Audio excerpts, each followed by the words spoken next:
I'm not gonna lie, Dragon Ball Legends is looking pretty good right now. With this new update, they've changed a lot of things about the game, and instantly logging into the game, it looks better, it feels better, at least to me, and there's just more incentives all around. First off, I want to talk about how big this game is, and I mean storage. It's Dragon Ball, it's huge as hell, but storage wise, prior to this update, Dragon Ball Legends was taking up a lot of space on my phone. My phone is nearing its max, but because of this update, it literally went down to 1 gigabyte. That's insane. I don't know what compression magic they were doing to make this game drop that low, and what's even crazier is that they didn't do this earlier, but they did it, so I'm gonna give them their props. Now granted, once you do download all, it's about 9 gigabytes, but that's still less than how much it was taking before, and like I said, it's running a lot smoother, so I'll give them their props in regards to that. Good job, Legends. Let's also go into PvP. Now PvP has a lot of updates, and seeing it now that I'm playing the game, it's actually fire. Let's talk about your after match reviews. Once you finish a PvP match, you have the battle summary. Seeing the summary of your PvP games makes a big difference because a lot of PvP games have nuance. If you don't know what nuance is, it's about interpretations and perspectives that you could see something. And you know, when you're fighting in PvP, there's star diffs, there's team diffs, etc. So even though the enemy might do less damage potentially, there's other factors that will show how they played. For example, how many vanishes you get, how many perfect vanishes you get. If those numbers are looking abnormally high, we know what type of player you were fighting. That's a PV Fisher. So if you lost to someone like that, I don't think you should be mad, because why are they playing like that? They're playing to win, sure, but they're playing like a rat. They're not getting respect from me, personally. But in other cases, you could get exposed. There will be cases where people will be uninstalling. As a content creator, this is scary. I need to be on my A game. I can't even queue into a random game because I know someone's gonna screenshot the battle summary if they beat me. Why? The damage inflicted meter. If somebody perfects me, oh my god, I'm gonna be working like the GTA 6 devs, Rockstar Games, to get that screenshot scrubbed off the internet. What do you mean I got perfected? 0 damage and the person has like 15 mil? Yo,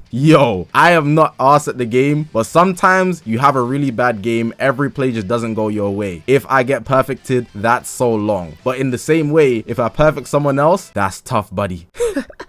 The stats are gonna expose you. And of course, you can also make the reverse arguments. Some people are just way too aggressive, so the stats won't always show the full picture. Sure, I've got 5 PVs and the other person has 0 vanishes. Why? Because all they do is mid-range strike and press random cards. They could actually just be that bad. And this is why the eye test is important. In sports, basketball, football, you don't get the full picture just by looking at a stat sheet. You have to actually watch the game to understand what happened, what decisions were being made beyond just the stats. Just like I showed you right there, I interpreted vanishes in 2 different ways. Sure, I could have high vanishes, but that doesn't necessarily mean I was passive. It could also mean that the person was just playing stupid. They were doing mid-range strikes, mid-range blues, trying to get silly explosive greens, and I just read all of those plays and got the advantage over them. All in all, I do think the stats update, the battle summary, is really good, and it will give you a better perspective on things that you can improve on based on how your stats are looking. Should you play a bit more passive? Does your team not do enough damage? Or was you just star diffed? You know, sometimes you can't get past that. If the enemy has a better team,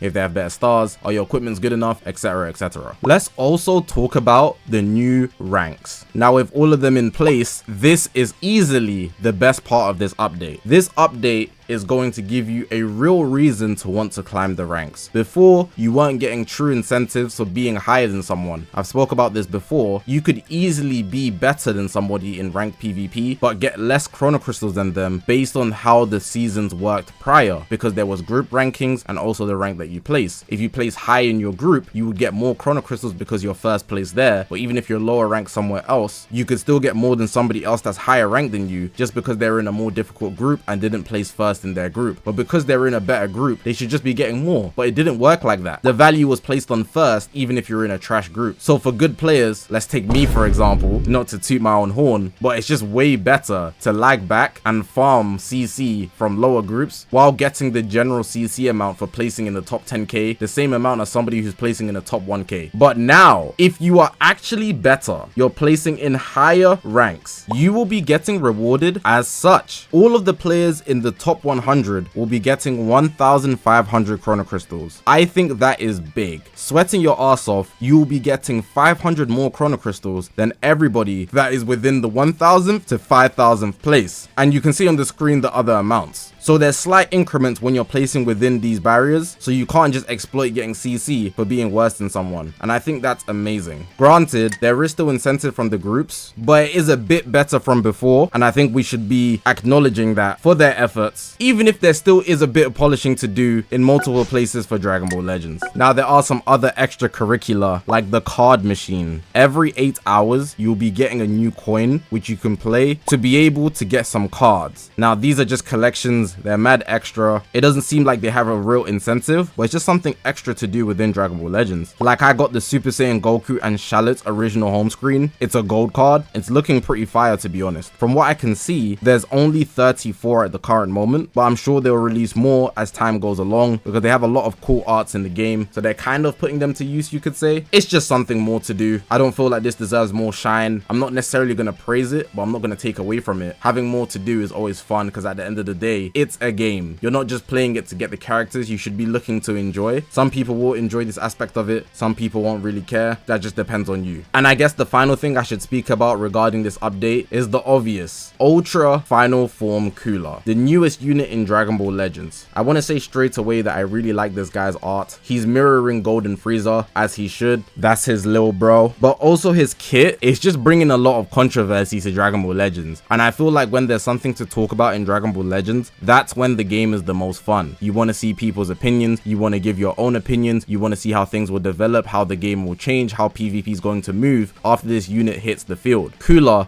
being yellow, his element in itself is super controversial because one, he's countering Kaioken Goku, who people do want to be good even though he's quite bland animation wise. Aura wise he's looking good and model, but animation wise super bland. His kit was looking decent, but then he's not performing at anywhere of a high level as we thought he would, and just to make it worse, Cooler now counters him. But on the opposite end, we've got two reds that are running the game, Gogeta Blue and Ultra Vegito Blue. These guys are going to be putting in work to take out Cooler. But of course there's the LOE guys. We need to get mandatory LOE buffs every single year. It goes without saying, it actually happens every single year, so I was expecting Cooler. So LOE is going to be sneaking into the fray, and on top of that, all of the featured boost changes also impacts PvP. Cooler in himself, he's got two big mechanics. The Rising Rush guarantee. Granted, he can't nullify endurance unless he's got his gauge to release type, which means he has to build up the evolve gauge to get to level 3. He won't be permanently nullifying endurance unless that condition is met, but he can Rising Rush whenever, and the Rising Rush will do supreme impact damage, which is obviously impactful if you're taking out somebody who doesn't have a second life. If they have a second life, you're just getting out that first life, so the endurance or revival or whatever you're dealing with. And the other mechanic, Red MUY's Otobaki win. Otodokubaki win, but I say Otobaki because it's faster and it kind of sounds cooler. No pun intended, cooler. This one's gonna be really annoying because you're gonna think you have a chance, but he's low-key gonna catch you in scenarios where it's like, alright man, of course you win. But that's in his kit, so he's gonna take advantage of that in a lot of scenarios, as he should, to be honest. And there's literally nothing negative to say about that, unless you're on the receiving end. It's just a straight good thing about him. Now defensively, his kit is not looking the best. They've actually put him all in on his offensive capability. Disrupt is not looking great, no second life, no buff cancellation. He doesn't even debuff the enemy, so it's looking real